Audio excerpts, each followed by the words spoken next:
ഈശോ മിശിഹായ്ക്ക് സ്തുതിയായിരിക്കട്ടെ. പ്രിയമുള്ളവരെ, ഈ കഴിഞ്ഞ ദിവസം ഇന്നലെ നമ്മൾ ചിന്തിച്ചതുപോലെ തന്നെ ശുദ്ധീകരണ സ്ഥലത്തെ ആത്മാവ് നമ്മുടെ മുൻപിൽ വന്നാൽ നമുക്ക് എന്ത് ചെയ്യാൻ സാധിക്കും എന്നുള്ളതായിരുന്നു നമ്മൾ ചിന്തിച്ചത്. നമ്മൾ വചനത്തിലൂടെ കണ്ടു, ഒരിക്കലും മരിച്ച ഒരാത്മാവിനും ഒരു വ്യക്തിയുടെ അടുത്തോട്ടും തിരിച്ചു വരാനായിട്ട് ബൈബിൾ അനുവദിക്കുന്നില്ല, വചനം അനുവദിക്കുന്നില്ല. അവിടെയെല്ലാം ആത്മാവ് ദൈവസന്നിധിയിലേക്ക് പോവുകയാണ് ചെയ്യുന്നത്. അപ്പോൾ വരുന്ന ആത്മാവ് അതൊരിക്കലും ദൈവത്തിൻ്റെ അല്ലെങ്കിൽ ഈ വ്യക്തിയുടെ ആത്മാവല്ല, അല്ലെങ്കിൽ ദൈവികമായിട്ടുള്ള ദൂതന്മാരുമല്ല, പകരം വീണുപോയ ദൂതന്മാരോ പിശാചിൻ്റെ ദൂതന്മാരോ ആണ് എന്ന് വചനത്തിലൂടെ നമ്മൾ മനസ്സിലാക്കുകയും ചിന്തിക്കുകയും കഴിഞ്ഞ വീഡിയോയിലൂടെ ചെയ്തു. എന്നാൽ അങ്ങനെയെങ്കിൽ വിശുദ്ധരുടെ മുൻപിൽ, പ്രത്യേകിച്ച് പാതിരി പിയോ പോലെയുള്ള അല്ലെങ്കിൽ സിസ്റ്റർ ഫൗസ്റ്റീന പോലെയുള്ള ഫൗസ്റ്റീന പോലെയുള്ള സിസ്റ്റേഴ്സിൻ്റെ അടുത്ത് വിശുദ്ധരുടെ മുൻപിൽ വന്ന ആത്മാവ് ഏതാണ് എന്നുള്ളത് നമ്മൾ പരിശോധിക്കണം. നമ്മളൊന്ന് വളരെ വിശകലനമായി ചിന്തിച്ചു കഴിഞ്ഞാൽ നമുക്ക് വളരെ ചുരുക്കമായി മനസ്സിലാക്കാവുന്നൊരു കാര്യമുണ്ട്.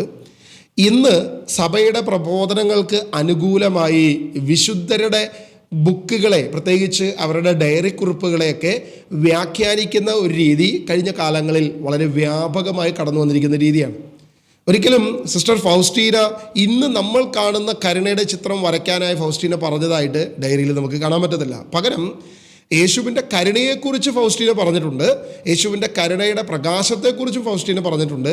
പക്ഷേ നമ്മുടെ പ്രബോധനം അനുസരിച്ച് അല്ലെങ്കിൽ നമ്മുടെ ഇന്നത്തെ രീതി അനുസരിച്ച് ഡാവിഞ്ചി പറഞ്ഞിരിക്കുന്ന ഒരു ചിത്രം വരയ്ക്കുകയും അതിൻ്റെ ഹൃദയഭാഗത്ത് നിന്നും, നമ്മുടെ മറ്റേ തിരുഹൃദയത്തിൻ്റെ ഭാഗത്ത് നിന്ന് വെള്ളയും നീലയുമായ ഒരു പ്രകാശത്തെ വരച്ച് നമ്മളതിനെ ഇതാണ് അത് എന്ന രീതിയിലേക്ക് നമ്മൾ കടത്തിക്കൊണ്ടുവന്നു. കാരണം നമ്മുടെ വിഗ്രഹാരാധനയുമായി ബന്ധപ്പെട്ട ചില പ്രബോധനങ്ങളെ സ്വാധൂകരിക്കാൻ ഇത് വളരെയധികം അനുകൂലമാണ് എന്ന് മനസ്സിലാക്കിക്കൊണ്ട് കച്ചവട തന്ത്രത്തിൻ്റെ അടുത്തൊരു വിദ്യ നമ്മളവിടെ പ്രയോഗിക്കുകയാണ് ചെയ്തത്. ഇത് തന്നെയാണ് പാതിരി പിയോ പോലെയുള്ള വിശുദ്ധരുടെ കാര്യത്തിലും. അവർ പറഞ്ഞ ചില വാക്യങ്ങളെ, ചില വാക്കുകളെ വ്യാഖ്യാനിച്ച് വിശുദ്ധീകരിച്ചുകൊണ്ട് നമുക്ക് അനുകൂലമായ രീതിയിലേക്ക് ഇത്തരം പ്രബോധനങ്ങളെ അല്ലെങ്കിൽ അവരുടെ വെളിപ്പാടുകളെ മാറ്റുകയാണ് ചെയ്തത് എന്ന് നമുക്ക് മനസ്സിലാക്കാം. ഇതിന് ഉദാഹരണമായിട്ട് നമ്മൾ അപ്പസ്തോലനായ പൗലോസ് നമ്മളെ പഠിപ്പിക്കുന്ന ഒരു ചെറിയ വിഷയത്തെക്കുറിച്ച് നമ്മൾ ചിന്തിക്കുക. അപ്പസ്തോലനായ പൗലോസിനുണ്ടായ ഒരു വെളിപ്പാടിനെ കുറിച്ച് 2 കൊരിന്തി അതിൻ്റെ 12-ാം അധ്യായം അതിൻ്റെ 1 മുതൽ വാക്യങ്ങൾ നമ്മൾ വായിക്കുന്നുണ്ട്. ഇവിടെ നമ്മൾ കാണുന്നൊരു പ്രധാനപ്പെട്ട വിഷയം, അപ്പസ്തോലൻ തൻ്റെ ദർശനങ്ങളെക്കുറിച്ച് പറയാൻ ആഗ്രഹിക്കുന്നില്ല, തൻ്റെ വെളിപ്പാടുകളെക്കുറിച്ച് ലോകത്തോട് പറയാൻ ഒരിക്കലും അപ്പസ്തോലൻ ആഗ്രഹിക്കുന്നില്ല.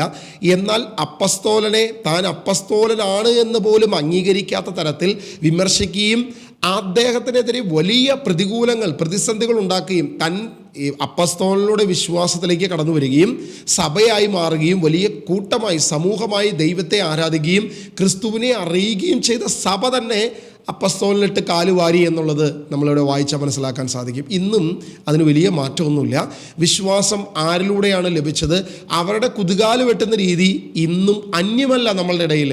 പലപ്പോഴും നമുക്കറിയാം, പല മിനിസ്ട്രിയിലും ഇത് സംഭവിക്കുന്നുണ്ട്, പല രീതിയിലും ഇത് സംഭവിക്കുന്നുണ്ട്, പല സ്ഥലത്തും ഇത് സംഭവിക്കുന്നുണ്ട് എന്നുള്ളത് വളരെ വിചിത്രമായൊരു കാഴ്ചപ്പാടാണ്. അപ്പസ്തോലനായ പൗലോസിനും തൻ്റെ സഭ എല്ലാവരും ഒറ്റപ്പെടുത്തുകയാണ്, പ്രത്യേകിച്ച് കൊരിന്തി സഭയുടെ 2-ാം ലേഖനം നമ്മൾ വായിക്കുമ്പോൾ അതിൻ്റെ 1-ാം അധ്യായം തുടങ്ങി അപ്പസ്തോലൻ പല വിഷയങ്ങളിലായി ഈ വിഷയം സംസാരിക്കുന്നുണ്ട്.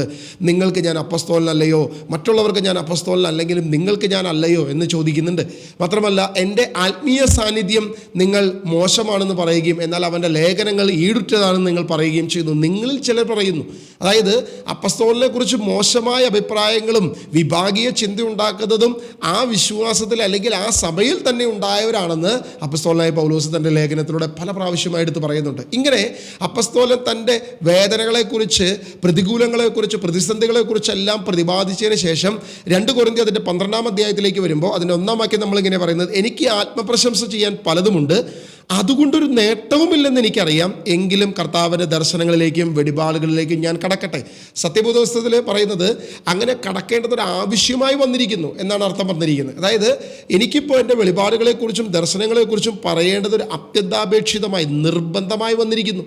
ഇതിനു മുൻപ് അപ്പസ്തോലൻ പറയുന്നുണ്ട്, 11-ാം അധ്യായത്തിൽ പറയുന്നുണ്ട്, എനിക്കും വെളിപാടുകളില്ലയോ, ഞാനും എൻ്റെ കർത്താവിനെ കണ്ടിട്ടില്ലയോ, മറ്റുള്ള അപ്പസ്തോലന്മാരെ പോലെ കർത്താവ് എൻ്റെ മുൻപിലും വന്നിട്ടില്ലയോ എന്ന് ചോദിക്കുന്നുണ്ട്. 500-ലധികം പേർക്ക് വന്നതുപോലെ, പത്രോസ് കണ്ടതുപോലെ, യാക്കോബ് കണ്ടതുപോലെ ഞാനും കണ്ടു, അകാലചാതനായി എനിക്കും അവിടുന്ന് വെളിപ്പെട്ടു എന്ന് അപ്പസ്തോലൻ അഭിമാനത്തോട് പറയുന്നുണ്ട്. കാരണം യേശു ക്രിസ്തു ഒരു അപ്പസ്തോലിന് വെളിപ്പെട്ടിരിക്കണം. അത്ഭുതങ്ങളിലൂടെയും അടയാളങ്ങളിലൂടെയും എന്നിലൂടെയും പ്രവർത്തിച്ചിട്ടുണ്ട് ക്രിസ്തു, ഇതും അപ്പസ്തോലൻ പറയുന്നുണ്ട്. ഇതെല്ലാം പറഞ്ഞതിന് ശേഷം വീണ്ടും ഈ വാക്യം എന്തിനാണ് പറഞ്ഞിരിക്കുന്നത്? കാരണം 14 വർഷം മുൻപ് തനിക്കുണ്ടായ ഒരു ദർശനത്തെക്കുറിച്ച് ലേഖനത്തിൽ എഴുതി പറയുകയാണ്. ഇത് പറയേണ്ടത് ഒരു അത്യാവശ്യമായി വന്നു എന്ന് പറഞ്ഞിട്ട് 12-ാം അധ്യായത്തിൻ്റെ 2-ാം വാക്യത്തിലേക്ക് വരുമ്പോൾ 14 വർഷം മുൻപ് 3-ാം സ്വർഗം വരെ ഉയർത്തപ്പെട്ട ഒരു മനുഷ്യനെ എനിക്കറിയാം, ശരീരത്തോടു കൂടിയോ ശരീരം കൂടാതെയോ എന്നെനിക്കറിവില്ല. ഇത് ദൈവത്തിനെ അറിയൂ. ഈ മനുഷ്യൻ പറുദീസായിലേക്ക് ഉയർത്തപ്പെട്ടു എന്ന് എനിക്കറിയാം, ശരീരത്തോടു കൂടെയോ ശരീരം കൂടാതെയോ എന്ന് എനിക്കറിവില്ല. അത് ദൈവത്തിനെ അറിയൂ. തനിക്കുണ്ടായ വെളിപ്പാടിനെ കുറിച്ച് അപ്പസ്തോലനായ പൗലോസ് ഒരു ഹിഡൻ ആയിട്ടുള്ളൊരു കാര്യമാണ് പറയുന്നത്. 14 വർഷം മുൻപ് 3-ാം സ്വർഗം വരെ ഉയർത്തപ്പെട്ടൊരു മനുഷ്യനെ എനിക്കറിയാം. ആ മനുഷ്യൻ താനാണെന്ന് പോലും വാക്കുകൊണ്ട് പറയുന്നില്ല. എന്നാൽ അടുത്ത വാക്യത്തിലൂടെ നമുക്കത് മനസ്സിലാകും, അത് പൗലോസ് തന്നെയാണെന്ന് നമുക്ക് മനസ്സിലാവും.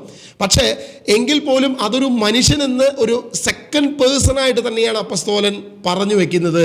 അങ്ങനെ പറഞ്ഞിട്ട് 3-ാം വാക്യത്തിൽ ഇങ്ങനെ പറയുന്നു, ഈ മനുഷ്യൻ പറുദീസായിലേക്ക് ഉയർത്തപ്പെട്ടു എന്ന് എനിക്കറിയാം, ശരീരത്തോടു കൂടെയോ ശരീരം കൂടാതെയോ എന്ന് എനിക്കറിയത്തില്ല, ദൈവത്തിനെ അറിയൂ എന്ന് പറഞ്ഞിട്ട് അവൻ കേട്ട കാര്യങ്ങൾ, കണ്ട കാര്യങ്ങളെക്കുറിച്ചുള്ളൊരു എക്സ്പ്ലനേഷൻ അപ്പസ്തോലനായ പൗലോസ് കൂടെ പറയുകയാണ്. അവാച്യവും വാക്കുകൊണ്ട് ഉച്ചരിക്കാൻ കഴിയാത്തത്, അല്ലെങ്കിൽ മനുഷ്യന് വെളിപ്പെടുത്താൻ സാധിക്കാത്തത്. അടുത്ത വാക്യം പറയുകയാണ്, മനുഷ്യന് വിവരിച്ചു കൂടാത്തതുമായ കാര്യങ്ങൾ അവൻ കേട്ടു. ഇത് മനുഷ്യനോട് പറയാൻ അനുവാദമില്ല. എനിക്ക് വെളിപ്പാടുണ്ട്, എനിക്ക് ദർശനങ്ങളുണ്ട്, എന്നാൽ ആ ദർശനങ്ങളും വെളിപ്പാടുകളും ഉണ്ട് എന്ന് പറയാൻ അപ്പസ്തോലൻ തുനിഞ്ഞപ്പോൾ തന്നെ ആ ദർശനം എന്താണെന്നോ ആ വെളിപ്പാട് എന്താണെന്നോ ലോകത്തോട് പറയാൻ അപ്പസ്തോലന് അവകാശമില്ല. കാരണം അത് സ്വർഗീയ മനുഷ്യന്, ദൈവത്തിൻ്റെ വിശുദ്ധർക്ക് മാത്രം അവരുടെ പേഴ്സണലായിട്ടുള്ള റെവലേഷൻ മാത്രമാണ്. അത് ലോകത്തോട് വെളിപ്പെടുത്താൻ അനുവാദമില്ല എന്ന നിയമം കൃത്യമായി അപ്പസ്തോലൻ ഇവിടെ തൻ്റെ ലേഖനത്തിൽ പറഞ്ഞിരിക്കുക. കാരണം ഇവിടെ എന്താണ് അപ്പസ്തോലൻ ഉപയോഗിച്ചിരിക്കുന്ന അവാച്യവും, അതായത് എനിക്ക് വാക്കുകൾ കൊണ്ട് ഉച്ചരിക്കാൻ, എനിക്ക് പറയണമെന്ന ആഗ്രഹമൊക്കെ ഉണ്ട്, പക്ഷെ അത് അവാച്യമാണ്, വാക്കുകൊണ്ട് പറയാൻ സാധിക്കത്തില്ല. അടുത്ത വാക്യം പറയുക, മനുഷ്യന് വിവരിച്ചു കൂടാൻ കഴിയാത്തത് നിനക്ക് വിവരിച്ചൊന്നും തരാൻ പറ്റത്തില്ലെന്ന്. നിങ്ങൾ എന്നെ അപ്പസ്തോലനല്ലെന്ന് പറഞ്ഞാലും, എൻ്റെ വാക്ക് മോശമാണെന്ന്, എൻ്റെ ലേഖനം ഈടുറ്റതാണെന്ന് പറഞ്ഞാലും, എൻ്റെ പ്രസംഗം എന്തൊക്കെ നിങ്ങൾ പറഞ്ഞാലും എന്ത് ഞാൻ പറയത്തില്ല. എൻ്റെ ദർശനങ്ങളെക്കുറിച്ച് വെളിപാടുകളെക്കുറിച്ച് പറഞ്ഞാലും അത് എന്താണ് എന്ന് വെളിപ്പെടുത്താൻ അപ്പസ്തോലൻ തയ്യാറല്ല. കാരണം എന്താ? അത് മനുഷ്യന് വിവരിക്കാൻ പാടില്ലാത്തതാണ്, അത് പേഴ്സണൽ റെവലേഷനാണ്. എന്നാൽ ബാക്കി എല്ലാ രഹസ്യവും, കർത്താവ് എന്നെ പഠിപ്പിച്ച രഹസ്യം ഞാൻ നിങ്ങളോട് വെളിപ്പെടുത്തുന്നു, ഈ രഹസ്യം ഞാൻ നിങ്ങളോട് പറയുന്നു എന്ന് പറഞ്ഞ് എത്രയോ ദൈവിക രഹസ്യങ്ങൾ, ആത്മീയ രഹസ്യങ്ങളാണ് അപ്പസ്തോലൻ തൻ്റെ ലേഖനങ്ങളിലൂടെ സഭയ്ക്ക് വെളിപ്പെടുത്തിയത്. എന്നാൽ ഇത് മനുഷ്യനോട് ഈ രഹസ്യം പറയാൻ പാടില്ല എന്ന് പറയുമ്പോൾ അവിടെ വ്യക്തമായി ദൈവം ഒരു ബോധ്യം തരികയാണ്. ഒരു വ്യക്തിക്ക്, പ്രത്യേകിച്ച് ഒരു വിശുദ്ധന്, ദൈവസഭയിലെ അംഗത്തിന് ദൈവം കൊടുക്കുന്ന പേഴ്സണൽ റെവലേഷൻ, അവന് കൊടുക്കുന്ന ഇൻഡിവിജ്വൽ റെവലേഷൻ, ഈ റെവലേഷൻ ഒരിക്കലും അത് പൊതുവായിട്ടുള്ളതല്ല, അതൊരിക്കലും സഭയ്ക്കുള്ളതല്ല, അത് പൊതുവായ ഒരു വിശ്വാസം ഉരുത്തിരിയാൻ സാധ്യതയുണ്ട്. അതുകൊണ്ട് അത് തെറ്റായ ബോധ്യത്തിലേക്ക് ഒരുപക്ഷെ മനുഷ്യനെ കൊണ്ടുപോയേക്കാം എന്നുള്ളത് കൊണ്ട് ആ പേഴ്സണൽ റെവലേഷൻ ആ ജ്ഞാനമുള്ള, ആ വിസ്റ്റമുള്ള വ്യക്തിക്ക് മാത്രമുള്ളതാണ്, അതല്ലാതെ മറ്റൊരു വ്യക്തിക്കും ഉള്ളതല്ല എന്ന് വ്യക്തതയോടെ നമുക്ക് മനസ്സിലാക്കാൻ സാധിക്കും. പാദ്രി പിയോ തൻ്റെ വാക്കുകളിലൂടെ പറഞ്ഞിട്ടുണ്ട് എന്ന് പറയപ്പെടുന്നു അദ്ദേഹത്തിന് വെളിപ്പെട്ട ഏതൊരു വ്യക്തിയെക്കുറിച്ച്. എന്നാൽ ഡീറ്റെയിലായി യാതൊരുവിധ കാര്യവുമില്ല. വളരെ ഷോർട്ടായി 1-2 കാര്യം മാത്രമാണ് നമുക്കവിടെ കാണാൻ സാധിക്കുക. എന്നാൽ ഇന്ന് അത് പല രീതിയിൽ, ഞാൻ പല പുസ്തകങ്ങൾ റെഫർ ചെയ്ത് കഴിഞ്ഞപ്പോൾ കഥകൾ പലതും എക്സാജറേറ്റ് ചെയ്ത്, ചിലതിൽ ഭയപ്പെട്ട് വന്നു എന്നും ചിലതിൽ തീപിടുത്തത്തിൽ മരിച്ചൊരു ആത്മാവിനെക്കുറിച്ചും എന്നൊക്കെ പല രീതിയിൽ ഇത് എക്സാജറേറ്റ് ചെയ്ത് പല രീതിയിൽ, നമ്മളിതിപ്പോൾ യൂട്യൂബ് വീഡിയോ ആണ് ശ്രദ്ധിക്കുന്നതെങ്കിൽ അവരവർക്ക് ഇഷ്ടമുള്ള രീതിയിൽ അതിന് വ്യാഖ്യാനം കൊടുത്തിട്ടുണ്ട്. ഇനി പാദ്രി പിയോൻ ഇങ്ങനെ ഉണ്ടായി എന്ന് കരുതി നമുക്കതിന് പിന്നാലെ പോകാൻ പറ്റുമോ എന്ന് ചോദിച്ചാൽ ഇല്ല എന്നാണ് അതിനർത്ഥം. കാരണം വചനം വ്യക്തമായി നമ്മുടെ മുൻപിൽ വെക്കുന്ന ഒരു തെളിവുണ്ടെങ്കിൽ അതിനപ്പുറത്തോട്ട് മറ്റൊരു തലത്തിലേക്ക് പോകാൻ നമുക്ക് അവകാശമില്ല. കാരണം ലാസറിൻ്റെയും ധനവാന്റെയും ഉപമ യേശു നമ്മളോട് പറഞ്ഞിരിക്കുകയാണ്, മരിച്ച് ഒരു വ്യക്തിക്കും തിരിച്ചു വന്ന് ആരോടും ഒന്നും സംസാരിക്കാൻ കഴിയത്തില്ല എന്ന് വചനം പറഞ്ഞാൽ അത് ഇല്ല എന്നാണ് അതിനർത്ഥം. യേശു പഠിപ്പിച്ചാൽ ഇതിനപ്പുറത്തോട്ട് പഠിപ്പിക്കാൻ ഒരു മാർപ്പാപ്പയ്ക്കോ ഒരു പാദ്രി പിയോയ്ക്കോ അവകാശമില്ല, അധികാരമില്ല. ഞാനൊരിക്കലും പാദ്രി പിയോയ്ക്ക് എതിരല്ല, അദ്ദേഹത്തിൻ്റെ വിശുദ്ധ പദവിക്ക് ഞാൻ എതിരല്ല. അദ്ദേഹം വിശുദ്ധനോ അശുദ്ധനോ, ദൈവത്തിൽ നിന്ന് പ്രബോധനമോ ദൂതുകളോ ഉള്ളവനോ ഇല്ല, അത് ദൈവത്തിനും ദൈവവുമായിട്ടുള്ള ബന്ധമാണ്. എനിക്ക് പാദ്രി പിയോയിൽ നിന്ന് പഠിക്കാൻ ഒരേ ഒരു വിഷയമേ ഉള്ളൂ, യേശു ക്രിസ്തുവിനെ എങ്ങനെ പാദ്രി പിയോ അനുകരിച്ചു, വിശുദ്ധിയോടെ അനുകരിച്ചു, അത്രയും തീക്ഷ്ണമായി എനിക്ക് എൻ്റെ ക്രിസ്തുവിനെ അനുകരിക്കാൻ സാധിക്കുന്നുണ്ടോ, എൻ്റെ ക്രിസ്തുവിനെ ഉൾക്കൊള്ളാൻ സാധിക്കുന്നുണ്ടോ എന്ന് മാത്രമാണ് ഞാൻ അദ്ദേഹത്തിൽ നിന്നും വിശുദ്ധരിൽ നിന്നും പഠിക്കാൻ ആഗ്രഹിക്കുന്നത്. അതല്ലാതെ അദ്ദേഹത്തിന് ലഭിച്ച പേഴ്സണൽ റെവലേഷൻ അതെനിക്കൊരു പ്രബോധനമായി ഒരിക്കലും വരാൻ പാടില്ല. കാരണം അതിനെക്കുറിച്ചാണ് 2 കൊരിന്തി അതിൻ്റെ 12-ാം വാക്യം, 12-ാം അധ്യായം അതിൻ്റെ 3-4 വാക്യങ്ങൾ നമ്മളെ പഠിപ്പിക്കുന്നത്. ഇത് തിരിച്ചറിയാൻ സാധിക്കാതെ ഇന്ന് വഴിതെറ്റിപ്പോകുന്ന സമൂഹമല്ലേ നമ്മുടെ ചുറ്റുമുള്ളത് എന്ന് ഇനിയെങ്കിലും നമ്മൾ തിരിച്ചറിയണം. യെശയ്യാ പ്രവചനം അതിൻ്റെ 5-ാം അധ്യായം 20-ാം വാക്യം നമ്മളോട് വെളിപ്പെടുത്തുന്ന ഒരു കാര്യമുണ്ട്. തിന്മയെ നന്മയെന്നും നന്മയെ തിന്മയെന്നും വിളിക്കുന്നവന് ദുരിതം. പ്രകാശത്തെ അന്ധകാരമെന്നും അന്ധകാരത്തെ പ്രകാശമെന്നും ഗണിക്കുന്നവന് ദുരിതം. മധുരത്തെ കയ്പായും കയ്പിനെ മധുരമായും കരുതുന്നവന് ദുരിതം. ഇതൊരു പക്ഷേ ആരെങ്കിലും ഈ വാക്യം ഞാൻ പറഞ്ഞു കഴിഞ്ഞപ്പോൾ ഇനി എൻ്റെ കമൻറ്റ് ബോക്സിൽ തന്നെ പറയും നിനക്ക് ദുരിതം എന്ന് പറയാൻ സാധ്യതയുണ്ട്. ആയിക്കോട്ടെ, കുഴപ്പമില്ല, സന്തോഷമേ ഉള്ളൂ. കാരണം ദൈവവചനത്തിൻ്റെ ജ്ഞാനം നമുക്ക് ലഭിക്കാത്തത് കൊണ്ടാണ് നമുക്ക് പലപ്പോഴും ചിലതിനെ നന്മയായി തോന്നുന്നത്. ഞാൻ ജീവിച്ചിരിക്കുമ്പോൾ എനിക്ക് വേണ്ടിയിട്ടും ദൈവസന്നിധിയിൽ പ്രാർത്ഥിക്കുകയും നമ്മുടെ ചുറ്റുമുള്ള സഭയ്ക്കും കൂട്ടായ്മയ്ക്കും വേണ്ടി പ്രാർത്ഥിക്കാൻ നമ്മൾ തീർച്ചയായിട്ടും തയ്യാറാകണം. എന്നാൽ മരണത്തിന് ശേഷം ഒരു വ്യക്തിയെ പ്രാർത്ഥിച്ച് ദൈവസന്നിധിയിലേക്ക് വീണ്ടും എത്തിക്കാമെന്ന പ്രബോധനം ഒരുവനെ ഇനിയും ഒരു സാധ്യതയുണ്ട് എന്ന ബോധ്യത്തിലേക്ക് വരുത്തുകയും അത് അവനെ ജീവിതകാലത്ത് പാപങ്ങളിലേക്കും പാപത്തിൻ്റെ ബോധ്യത്തിൽ നിന്നും തിരിച്ചറിവിലേക്ക് വരാതെ അനുതാപത്തിലേക്ക് വരാതിരിക്കാനുള്ള ഒരു കാരണവുമായി ഒരു പക്ഷേ പറ്റിപ്പോകാനുള്ള സാധ്യതയെ ഇതിനുള്ളൂ. ഇതിനൊരു ഉദാഹരണം പറഞ്ഞാൽ നമുക്കത് മനസ്സിലാവും. കാരണം ഒരു കാലം വരെ വിശുദ്ധിയിലേക്ക് മാത്രം ലക്ഷ്യം വെച്ചുകൊണ്ട് സഭയും വിശ്വാസികളും ജീവിച്ചു. ശുദ്ധീകരണ സ്ഥലം എന്ന പ്രബോധനം ഇല്ലാതിരുന്ന കാലഘട്ടത്തിൽ, അല്ലെങ്കിൽ ഇത്തരം ഊതിക്കയറ്റലും തള്ളിക്കയറ്റലും ഇല്ലാതിരുന്ന ഒരു കാലഘട്ടത്തിൽ സഭ മുഴുവൻ വിശുദ്ധരായി ജീവിച്ചു. ആദിമസഭയുടെ പ്രബോധനങ്ങളെക്കുറിച്ചും ചരിത്രത്തെക്കുറിച്ചും നമ്മൾ പരിശോധിച്ചാൽ ഡിഡാക്കയിൽ നമ്മൾ കാണുന്നൊരു വിഷയമുണ്ട്. ഡിഡാക്കയിൽ നമ്മൾ അതിങ്ങനെയാണ് വായിക്കുന്നത്: ഏതെങ്കിലും വ്യക്തി മാരകമായ പാപമോ വിശുദ്ധ കുർബാന സ്വീകരിക്കുന്നതിൽ നിന്നും അയോഗ്യമാക്കപ്പെടുന്ന പാപമോ ചെയ്തു കഴിഞ്ഞാൽ അവനെ സഭയിൽ നിന്നും പുറത്താക്കുന്ന രീതിയെക്കുറിച്ച് ഡിഡാക്കെ നമ്മളോട് പറയുക. അതായത് AD 150 എഴുതപ്പെട്ടു എന്ന് പറയുന്ന അപ്പസ്തോലന്മാരുടെ ചരിത്രം അല്ലെങ്കിൽ പാരമ്പര്യം എന്ന് പറയുന്ന ഈ പറയുന്ന ഡിഡാക്കെ എന്ന് പറയുന്ന പുസ്തകത്തിൽ നമ്മൾ ഇങ്ങനെയാണ് വായിക്കുന്നത്: വിശുദ്ധ കുർബാന അല്ലെങ്കിൽ ഈ അന്ത്യത്താഴത്തിലേക്ക് സഭ ഒരുമിച്ച് കടന്നു പോകുമ്പോൾ ഇങ്ങനെ പാപം ചെയ്ത വ്യക്തികൾക്ക് അതിൻ്റെ അകത്തോട്ട് പ്രവേശനമില്ല. പകരം വിശ്വാസികൾ അകത്തോട്ട് പ്രവേശിക്കുന്ന സമയത്ത് അതിൻ്റെ വാതിൽക്കൽ നിന്ന് ഞങ്ങൾക്ക് വേണ്ടി പ്രാർത്ഥിക്കണമേ എന്ന് കേണപേക്ഷിക്കുന്ന, നിലവിളിച്ചപേക്ഷിക്കുന്ന വിശ്വാസികളെ നമുക്ക് കാണാൻ സാധിക്കുമെന്നാണ് ഡിഡാക്കെ വ്യക്തമായി ചരിത്രത്തിൻ്റെ താളുകളോടെ നമ്മൾ പരിശോധിച്ചാൽ കാണുന്നത്.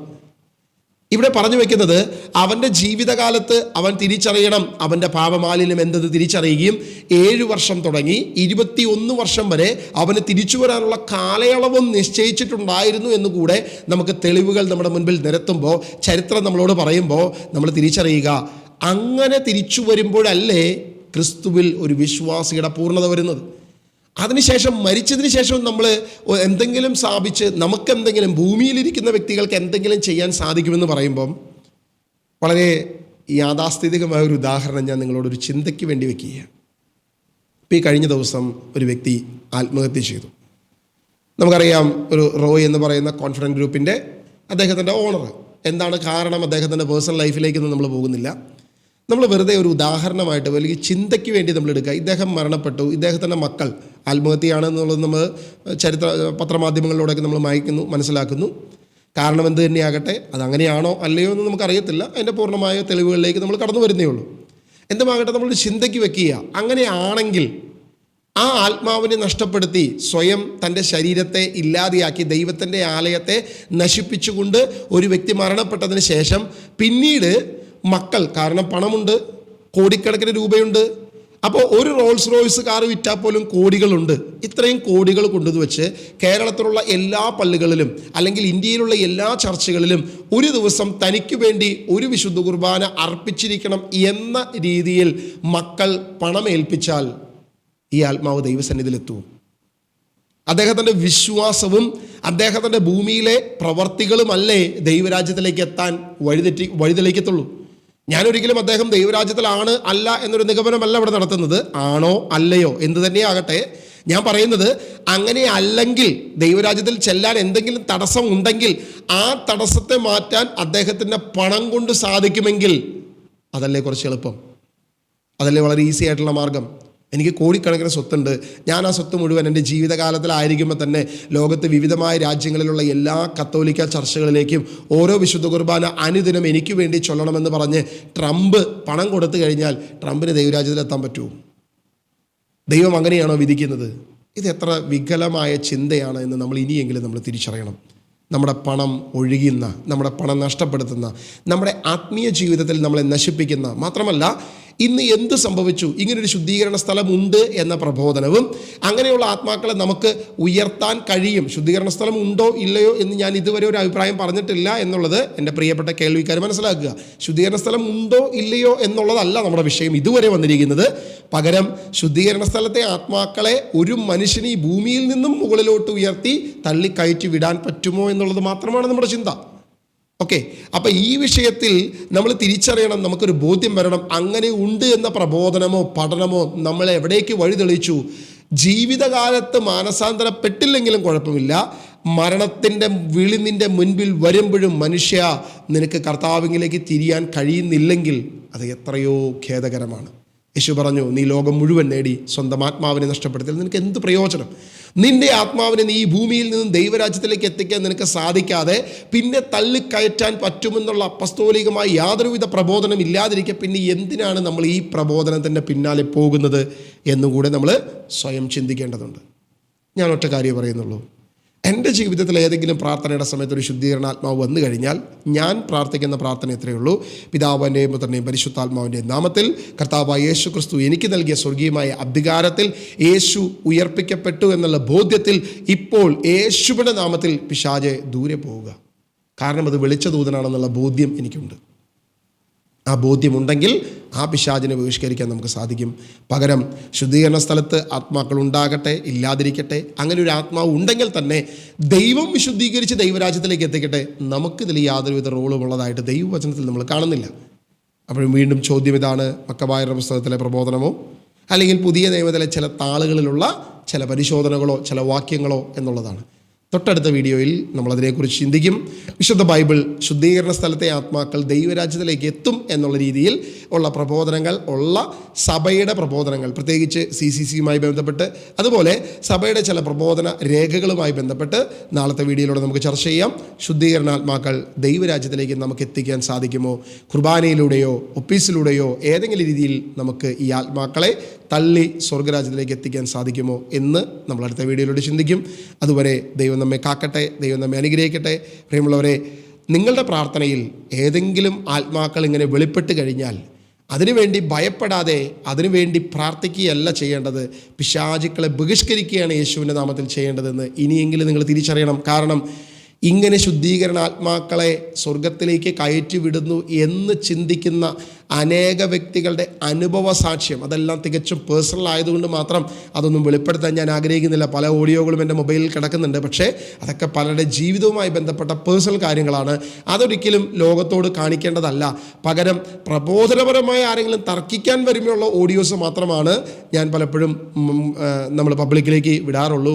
അല്ലാതെ ആരുടെയും പേഴ്സണൽ കാര്യങ്ങളോ അവരുടെ പേഴ്സണൽ ലൈഫിലെ പ്രശ്നങ്ങളോ പ്രതിസന്ധികളോ അവരനുഭവിക്കുന്ന പ്രശ്നങ്ങളൊന്നും പബ്ലിക്കിന് മുമ്പിൽ വിട്ട് വിസ്തരിക്കേണ്ടതല്ല എന്നുള്ള ബോധ്യമുള്ളത് കൊണ്ടാണ് അത്തരം ഓഡിയോ ഒന്നും നമ്മൾ പബ്ലിക് ചെയ്യാത്തത്. പക്ഷെ പലരും വിളിച്ച അനുഭവങ്ങൾ പറഞ്ഞു.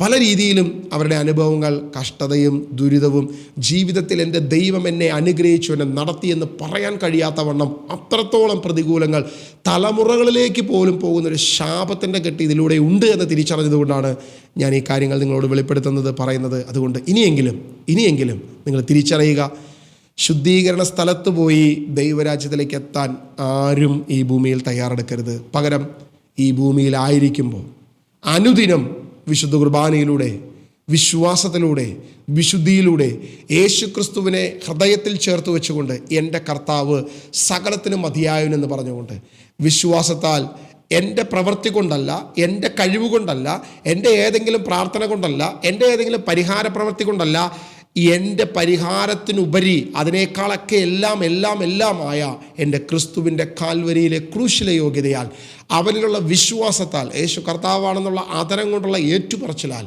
ദൈവം എന്നെ ദൈവരാജ്യത്തിലേക്ക് എടുക്കുമെന്ന വിശ്വാസം. ഇതാണ് അപ്പസ്തോലിക വിശ്വാസം. ഇതാണ് അപ്പസ്തോലന്മാർക്കുണ്ടായ വിശ്വാസം.